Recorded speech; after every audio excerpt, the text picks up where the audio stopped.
Sanibonani, welcome back to my channel. Welcome back to Mkosnophilile. Ngiyabonga for coming. Thank you very much. Please kindly subscribe.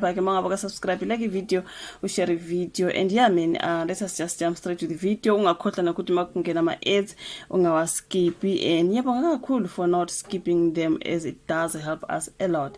So kule video sizokhuluma ke ngodade enke ngambona social media kukhulunywa ngaye around Indodakazi kaBaba Moholo. We all know ukuthi Baba Moholo wadlula emhlabeni, wagula, emveni kokugula kwadlula emhlabeni, something like that.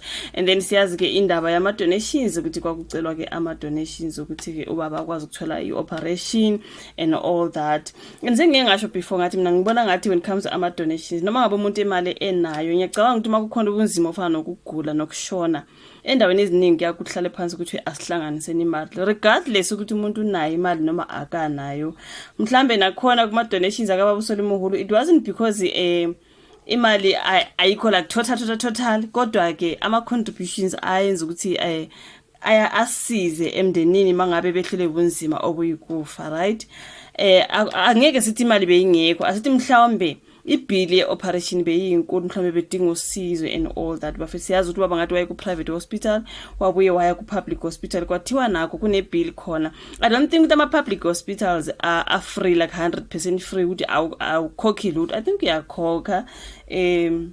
So yeah man, so emveni kokuthi babadlule emhlabeni and all lo story sika Winnie Mashaba, remember ayethethiswa abantu bethi uhluleke nje nokuthi asize imento yakho when it comes to music, ubaba nguyomkhulisile when it comes to music career yakhe and all that. Ngoba kuningi you guys abantu bethi hayi umndeni kaSolly Moholo phela thina sibakoloti bazokhala kangaka ngathi uthi mhlawumbe umphakathi bakolota something, hayibo sikhathele la ma celebrity njalo bona mabedlule emhlabeni kumele ukuthi umphakathi usize kanti imali yabo bayisaphi kwakuningi ziningi.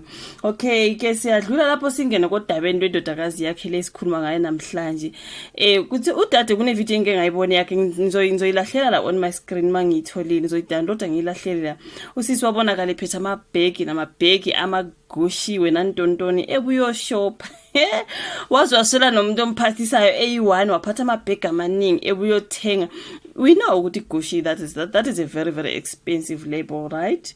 So angazi lapha kusemva kokuthi baba kadlule emhlabeni, wabonakala ephethe amabhegi ebuyoshopa, kuthathwe nje ngempela ivideo, futhi she's aware of the video, mhlawumbe ithathwa ngumuntu ahamba naye or whatever is happening there. Oh Gucci wena ntontoni, nami angaze ngithenge nje uGucci. Kusho ukuthi mhlambe after all that donations thing, nale video yomntana ke sebonakala ebuyothenga just after your father passes away, so uyoshop uGucci wena, like abantu bathi hawu usho ukuthi imali khona muzi umntana kaBaba Moholo ubothenga kanje, ubuyothenga kanje iyona mali mhlamba abantu abayikwelekile o mhlambe imali zakhe inkosi yami nayo uyasebenzela phela kungenzeka uthengele izinto ngemali yakho. Kodwa ngiyacabanga ukuthi emva kwento ebuhlungu njengokufa, angazi bafika kuningi udade wathola a lot of backlash emva kwele ya video. So ngiyabona ukuthi namhlanje ngiyacabanga ukuthi abantu basale kubekhuluma ngaye. Kune story ke sibhalela phana kaZimoja sifunda ngesingisi bebekhuluma ngayo idade lapha, futhi kune response uye waphendula kudade emveni kokuthi ke abantu bamngenele bamngenela abantu phela umphakathi uyawaza ngithi. So istory sithi sona Solly Moholo's daughter she's out after social media attack. Wathola i-attack wangenelwa okwamampela. So igama lakhe uLuisa Molokwane, right? She came under attack. It is hardly a month ever since the tragic passing of gospel legend Baba Solly Moholo. His real name was Solomon Mojalifa Molokwane, right? And now his daughter Uluisa has become the talk of the town after she posted herself during an over-the-top shopping. That was over the top. Yeah. Okay. Now, after during an over-the-top shopping spree while accompanied by heavily armed bodyguards at what looks like a diamond walk. Now, the daughter of the late music legend was spotted holding high-end shopping bags such as kaGucci. Now, but shortly after her post, hate messages started flooding her comment section.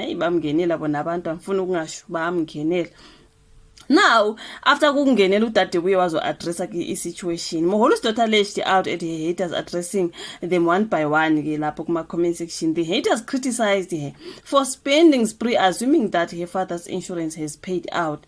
Uthe my sister, what I dare you to show me the proof, right, of payment of the donation money that I ate. What you don't know is this was an advance that we have to pay because it was just one person who helped us with that.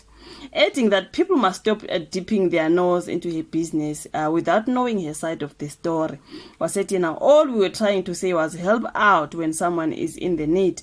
Kibutho fela like into engishilo ukuthi ma ubuntu ukuthi siza regardless ukuthi umuntu unemali or not. Into njengokugula, into njengokufa, mawucela ama donations just to help. Ungathi hayi lo muntu unemali lo muntu akanama, cha, uyasiza esimene esinzima abantu ababhekane naso. So nayo kumentionile udade ke lapha uLuisa uthi all we are trying to say is ukuthi help out when someone is in need. Kibutho, it's human now, and if you can't, it's understandable. It wasn't forced.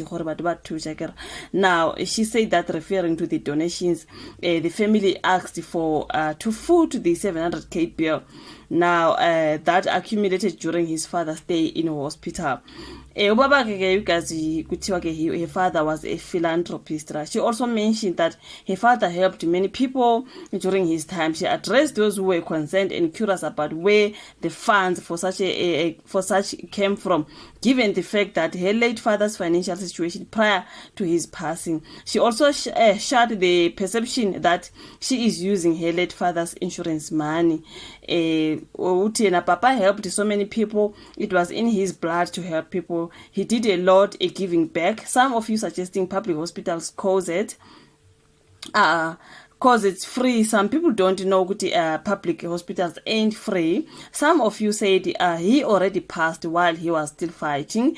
There are battles that we had to face. Some of you guys that do not know behind the scenes, right? If I were to talk, I can talk the whole day. Having a loved one in hospital is heartbreaking. There is no need for assumptions and mean opinions. She also said as the family, they don't owe anyone anything, and expressed her disappointment and sadness over the comments that people made. We never said anyone owed us either. I don't know where you get that. It is heartbreaking how you can twist a situation that you do not know anything about. The fact I had to address this is hurtful. The fact that I have to address this is so hateful, and no, it's no policy money either.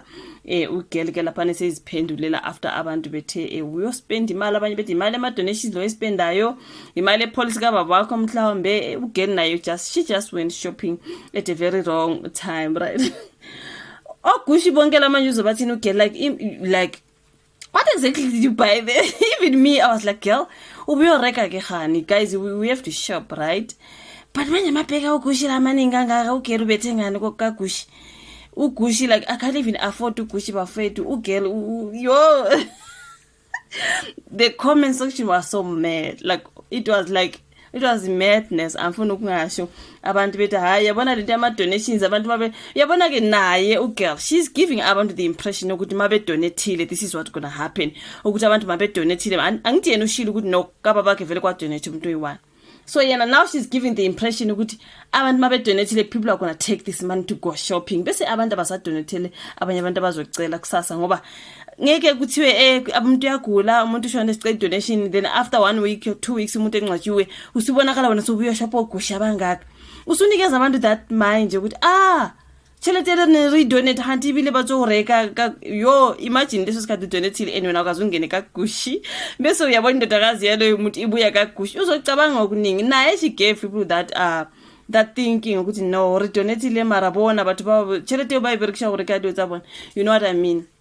But asingeke sithi imali ama donations sizwele ukuthi people who never donated when it comes to Swali Moholo sasabona even ka TikTok kungathi kuyaliwa nje abantu bethi Swali Moholo family arilukoloti intoni kwakuningi nje abantu bethi ayibo uma singakolekanga manje kanti yini khalelani senikolota yini kwakuningi nje bafethu, kodwa ugelo wabonakala ebuya kaGucci abantu bathi musekudlalwa ngathi.